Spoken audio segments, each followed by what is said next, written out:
ಪಿತನ ಸುತನ ಮತ್ತು ಪವಿತ್ರಾತ್ಮರ ನಾಮದಲ್ಲಿ ಆಮೇನ್. ಅಗ್ನಿಯ ನಾಳವಾಗಿ ಅಭಿಷೇಕ ಮಾಡಬನ್ನಿ, ಪಾವನಾತ್ಮರೇ ಬೇಗ ಇಳಿದು ಬನ್ನಿ. ಜಗಕ್ಕೆಲ್ಲ ಸುವಾರ್ತೆ ಸಾರಬೇಕು, ಪವಿತ್ರಾತ್ಮರೇ ಶಕ್ತಿ ನೀಡಿ. ಜಗಕ್ಕೆಲ್ಲ ಸುವಾರ್ತೆ ಸಾರಬೇಕು, ಪವಿತ್ರಾತ್ಮರೇ ಶಕ್ತಿ ನೀಡಿ. ಕರ್ತರಿಗಾಗಿ ನಾ ಬಾಳಬೇಕು, ಪವಿತ್ರಾತ್ಮರೇ ವರವ ನೀಡಿ. ಕರ್ತರಿಗಾಗಿ ನಾ ಬಾಳಬೇಕು, ಪವಿತ್ರಾತ್ಮರೇ ವರವ ನೀಡಿ. ಅಗ್ನಿಯ ನಾಳವಾಗಿ ಅಭಿಷೇಕ ಮಾಡಬನ್ನಿ, ಪಾವನಾತ್ಮರೇ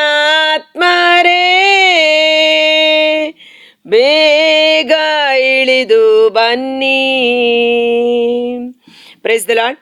ಪ್ರಭು ಕ್ರಿಸ್ತರಲ್ಲಿ ಆತ್ಮೀಯ ಸಹೋದರ ಸಹೋದರಿಯರೇ, ಈ ದಿನದ ಮುಂಜಾನೆಯ ಜೀವಸ್ವರ ಪ್ರವಾದಿ ಜೆಫನ್ಯನ ಗ್ರಂಥ 3ನೇ ಅಧ್ಯಾಯ ವಚನ 9.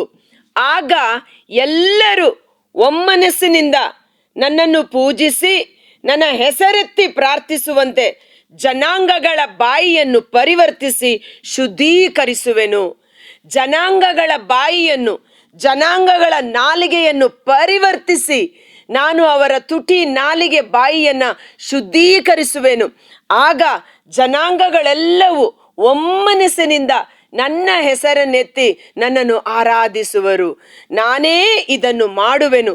ನಾನು ಶುದ್ಧೀಕರಿಸುವ ದೇವರು, ಯೆಹೋವ ಮೆಕದೋಸ್, ಪರಿಶುದ್ಧನಾದ ದೇವರು, ನಿಮ್ಮನ್ನು ಶುದ್ಧೀಕರಿಸುವ ದೇವರು ಎಂದು ಪವಿತ್ರ ಗ್ರಂಥ ನಮಗೆ ತಿಳಿಸುತ್ತದೆ.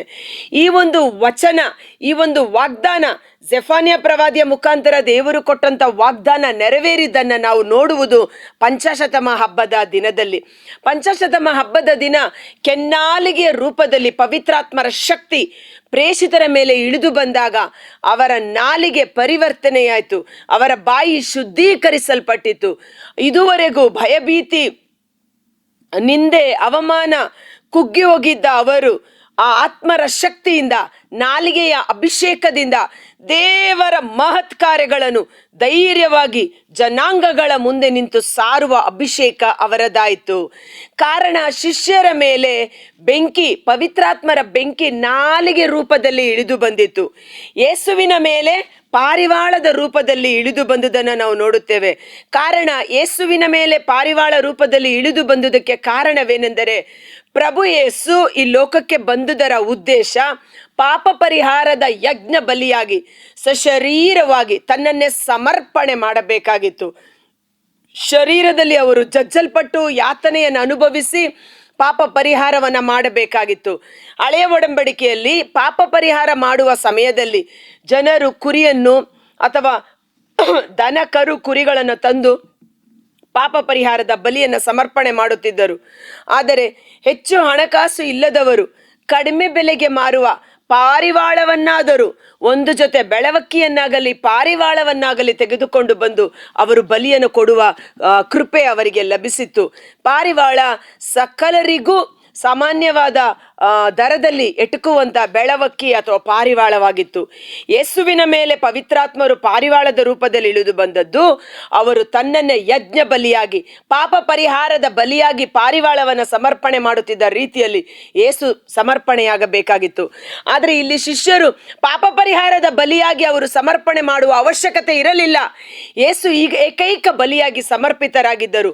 ಶಿಷ್ಯರಿಗೆ ಕೊಡಲಾಗಿದ್ದ ಯೋಜನೆ, ಅವರ ನಿಗದಿತ ಕಾರ್ಯ ಏನೆಂದರೆ ಲೋಕದ ಕಡೆಯವರೆಗೂ ಯೇಸುವಿನ ಜನನ ಮರಣ ಪುನರುತ್ಥಾನದ ಶಕ್ತಿ ಮಹಿಮೆಯನ್ನ ಸಾಕ್ಷೀಕರಿಸಬೇಕಾಗಿತ್ತು. ಸಾಕ್ಷಿ ಹೇಳುವುದೆಂದರೇನು?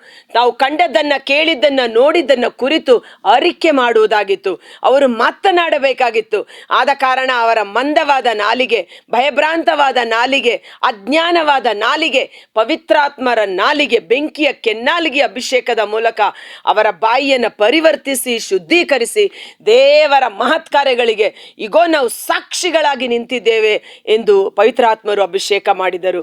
ಕರ್ತರಾದ ಯೇಸುವೇ, ಮುಂಜಾನೆ ಜೀವಸ್ವರವನ್ನು ಆಲಿಸುತ್ತಿರುವ ಪ್ರತಿಯೊಬ್ಬ ಸಹೋದರ ಸಹೋದರಿಯರನ್ನು ನಿಮ್ಮ ಬಲಾಢ್ಯವಾದ ಗಾಯಗೊಂಡ ಕರಗಳಿಗೆ ಸಮರ್ಪಿಸುತ್ತೇವೆ. ಈಗೋ ನಿಮ್ಮ ಪವಿತ್ರಾತ್ಮರ ಅಗ್ನಿ ನಮ್ಮ ಮೇಲೆ ಮತ್ತೊಂದು ಆವರ್ತಿ ಸುರಿಸಲ್ಪಡಲಿ. ಆ ಕೆನ್ನಾಲಿಗೆ ರೂಪದಲ್ಲಿ ಇಳಿದು ಬಂದ ಪಂಚಾಶತಮದ ಅಭಿಷೇಕ ನಮ್ಮೊಬ್ಬೊಬ್ಬರ ಶರೀರದ ಮೇಲೆ ಅಭಿಷೇಕವಾಗಿ ಸುರಿಸಲ್ಪಡಲಿ. ಹೊಲಸು ಮಾತುಗಳು, ಬರಡು ನುಡಿಗಳು, ಚಾಡಿ ಮಾತುಗಳು, ಅಸಹ್ಯ ಮಾತುಗಳು, ಸಿನಿಮಾ ಮಾತುಗಳನ್ನು ಆಡುತ್ತಿರುವ ಈ ನಾಲಿಗೆಯನ್ನು ನಿಮ್ಮ ಪವಿತ್ರಾತ್ಮರ ಅಗ್ನಿಯಿಂದ ಶುದ್ಧೀಕರಿಸಿ ನನ್ನ ಬಾಯಿಯನ್ನು ಪರಿವರ್ತನೆ ಮಾಡಿ ಈ ಬಾಯಿ ಸ್ತುತಿ ಸ್ತೋತ್ರ, ದೇವರ ವಾಕ್ಯ, ನಡೆಯಿಂದಲೂ ನುಡಿಯಿಂದಲೂ ನಮ್ಮ ಮಾತು ಪರರಿಗೆ ರುಚಿ ಕೊಡುವ ಉಪ್ಪಾಗಿ ಮಾರ್ಪಡಲಿ. ನಾವು ಮಾಡುವ ಮಾತು ಜೀವ ವೃಕ್ಷ, ನೊಂದವರನ್ನ ಸಂತೈಸುವ ಮಾತುಗಳಾಗಿ, ಜೀವ ವೃಕ್ಷದ ಮಾತುಗಳನ್ನಾಗಿ ಮಾರ್ಪಡಿಸಿರಿ. ನಮ್ಮ ಮಾತು, ನಮ್ಮ ಬಾಯಿ ದೇವರನ್ನ ಸ್ತುತಿಸುವಂತೆ, ದೇವರ ಮಹತ್ ಕಾರ್ಯಗಳಿಗೆ ಸಾಕ್ಷಿಯಾಗಿ ನಿಲ್ಲುವಂತೆ ಪವಿತ್ರಾತ್ಮರ ಕೆನ್ನಾಲಿಗೆ ಅಭಿಷೇಕ ನಮ್ಮ ಮೇಲೆ ಸುರಿಸಲ್ಪಟ್ಟು ನಮ್ಮ ಬಾಯಿ ಪರಿವರ್ತಿಸಿ ಶುದ್ಧೀಕರಿಸಲ್ಪಟ್ಟು ದೇವರಿಗೆ ಯೋಗ್ಯವಾದ ಪಾತ್ರೆಯಾಗಿ ಉಪಯೋಗಿಸಲ್ಪಡುವಂತೆ ಯೇಸುವಿನ ಅದ್ಭುತಕರವಾದ ನಾಮದಲ್ಲಿ ಪ್ರಾರ್ಥಿಸಿ ಬೇಡಿ ಹೊಂದಿಕೊಳ್ಳುತ್ತೇವೆ. ಆಮೆನ್.